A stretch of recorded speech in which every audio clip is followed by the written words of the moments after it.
Eu estou aqui no SEIB do Vegas e nós vamos gravar agora o Saúde em Dia. O nosso convidado de hoje é o pneumologista Dr. Paulo Feitosa, um assunto importantíssimo. Dr. Paulo, prazer, tudo bem? É um prazer estar com você, mano. Uma alegria imensa. Estava em cirurgia ou em atendimento lá no agarrão com essa roupa? Não, cirurgia não. Esse é o nosso padrão de atendimento.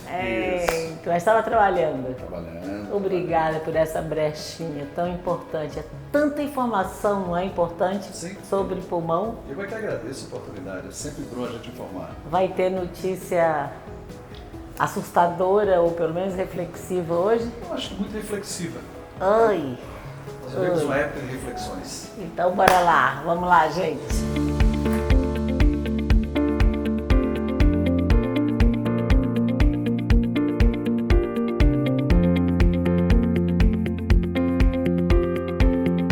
Paulo, a pneumologia é bem abrangente. Quais são os principais problemas, as principais patologias, as mais preocupantes e comuns hoje na população? Olha, doenças respiratórias, elas são doenças extremamente prevalentes, não é? Esses 2 anos que nós passamos aí de pandemia, não é? O pulmão era o órgão mais pesadamente agredido pela Covid-19. E são doenças muito frequentes, né? Nós temos doenças prevalentes como asma, como doença pulmonar obstrutiva crônica, que é bronquite crônica, enfisema, tromboembolismo pulmonar, pneumonia, que é uma coisa muito frequente, a tuberculose, que é uma coisa que a gente sempre acha que acabou. Às vezes as pessoas me perguntam, a tuberculose foi embora, está voltando? Eu disse, não, porque ela nunca foi embora. Pois é surpresa para mim. Né? A tuberculose, ela continua aí, continua sendo uma doença que tem tratamento, uma doença que a gente tem tratamento para cura, não é? Mas a gente não avança para acabar com a doença. A doença é muito ligada a questões sociais e com algumas dificuldades. Seria preciso uma decisão para é um tratamento expandir. Longo, não é?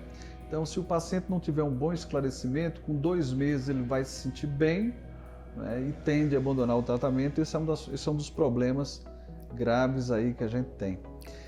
E a gente tem uma série de doenças que são menos comuns, né, mas também de extrema importância. Antes disso, eu quero saber se é fato ou se é um certo mito por trás disso, de que câncer de pulmão, se descoberto inicialmente, a chance de cura é muito grande. Tipo, é um câncer mais fácil de ser curado. Verdade.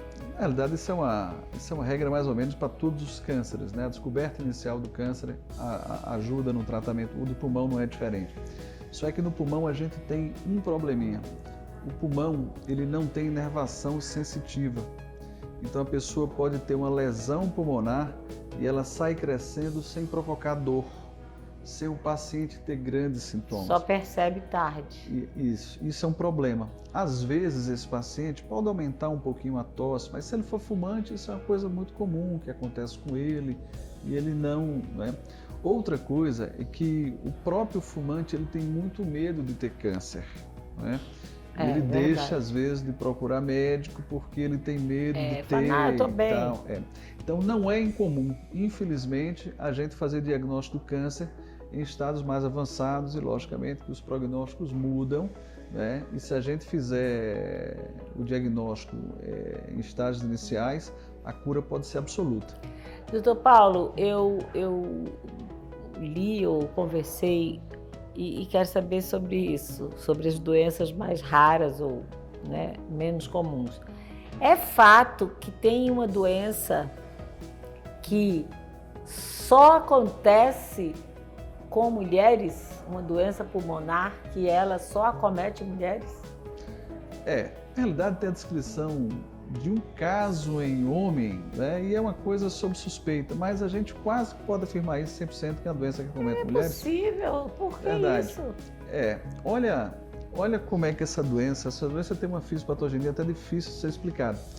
Mas a ideia é que células migram possivelmente a partir do útero e vão para tecidos pulmonares.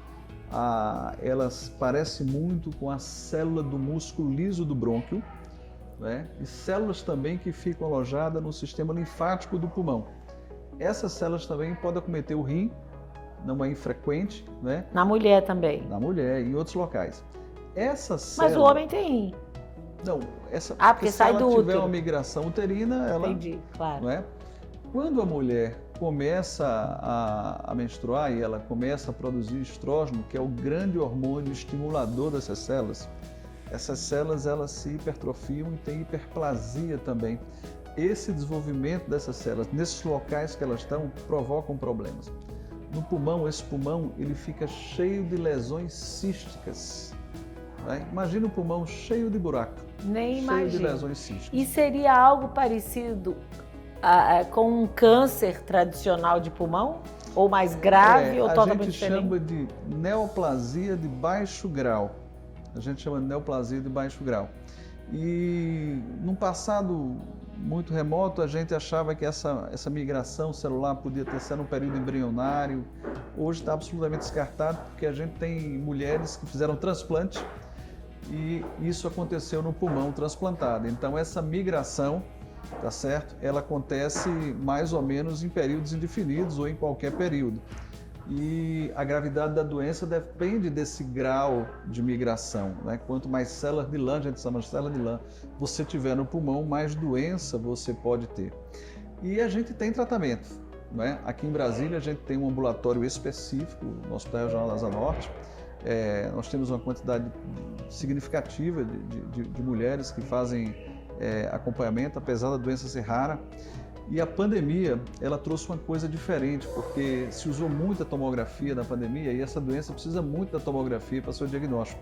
Então a gente saiu descobrindo muitas mulheres que tinham a doença que não sabiam que tinham a doença, porque elas fizeram a tomografia para a questão da Covid e a gente terminou descobrindo que aquela pessoa tinha linfangioleucomatose, que é o nome completo da doença. A gente chama de LAM como uma abreviatura porque o nome é comprido e nem todo mundo acerta chamá-lo. Então vale aí essa observação e essa checagem. Finalizando, tem doenças pulmonares que vêm crescendo com o tempo, ou seja, acometendo mais pessoas. Claramente o cigarro deve ser um fator que provoque isso, mas existe alguma doença que os pneumologistas estão alertas e isso é perigoso? Sim, a asma, por exemplo, é uma doença que aumenta a incidência nos países desenvolvidos, tá certo? Talvez numa relação com poluição, com outras coisas. Existem algumas teorias para que isso aconteça. É uma doença bastante prevalente. O tabagismo, que afeta muito a saúde pulmonar, ele, a partir do final dos anos 90 até hoje, houve uma diminuição da incidência no adulto, não é? A incidência de crianças, de adolescentes, a gente não combateu como deveria, né? Uhum. Mas a gente tinha, no final dos anos 90, 33% da população fumante. Hoje a gente tem menos de 10% da população fumante. Isso se deu muito devido àquela mudança de regramento do que se fazia no combate ao tabagismo. Então, o tabagista começou a ficar incomodado com a quantidade de propaganda. Fuma é brega, fuma isso, fuma aquilo e tal, ou seja, provocou um certo constrangimento e houve uma quantidade imensa de restrição. Você não fuma em ambiente fechado, você não fuma no shopping, você não fuma no cinema, você não fuma no avião. Tudo isso contribuiu para que a vida do fumante não ficasse uma vida fácil. Mas não diminuiu a asma? Não, asma não. Asma não. A asma é uma doença que, por exemplo, tuberculose, ela continua ali, ela não sobe nem desce, não sobe nem desce. A gente tem uma mortalidade mais ou menos constante no Brasil, independente de ter tratamento, com todo o trabalho que o Ministério da Saúde faz. Mas a asma cresce. O câncer de pulmão ainda é uma doença extremamente prevalente e a gente está mais armado para fazer exames complementares. A gente teve evolução nessa questão do diagnóstico, da possibilidade de ter o diagnóstico mais precoce. de entender se o paciente tem suspeita de metástase. Nós tivemos um avanço em imagem muito grande. O tromboembolismo pulmonar é uma doença também frequente, né? Por exemplo, o anticoncepcional é um fator de risco. E olha a quantidade de mulheres que usam anticoncepcional no mundo inteiro. Existe muita gente que tem um fenômeno chamado trombofilia. Trombofilia é um fenômeno que você pode nascer com ele ou você pode adquirir, em que você forma coágulo mais do que o normal, né? E tem muita gente que tem e não sabe que tem. E a gente opera mais, a cirurgia é fator de risco. A vida urbana, né? A gente viaja, faz voos mais prolongados. Uma dica fundamental, direta, objetiva para o nosso internauta. Bem, o pulmão é um órgão que tem uma coisa importante, essa dica, porque tem uma coisinha que está na moda aí, principalmente com jovens, que é o famoso cigarro eletrônico. Né? Ah, isso aqui não faz mal. Claro que faz mal. O cigarro eletrônico faz mal, tá certo? O cigarro eletrônico agride o pulmão e as pessoas que fumam cigarro eletrônico vão ter problema. Além do mais, o cigarro eletrônico tem uma droga, a nicotina é uma droga e ela está lá carreando. É uma droga que tem repercussões circulatórias. Né? A nicotina aumenta a agregação plaquetária, a nicotina é um vasoconstrictor importante. Então, todos os problemas circulatórios que a nicotina provoca, quem fuma um cigarro eletrônico dispõe deles. Pode né? ter problema circulatório? Claro. Não é? O pulmão é um órgão muito sensível. O pulmão gosta de ar puro. Não é? Qualquer coisa que você coloque dentro do pulmão, principalmente se vier de produto de combustão, isso é muito ruim. Então, fumar é muito ruim, morar em ambientes poluídos é muito ruim, tá certo? Fumar cigarro eletrônico é também muito ruim. Então, gente... Ainda tem um detalhezinho que também é importante, que é outra coisa do modismo, que é o narguilé.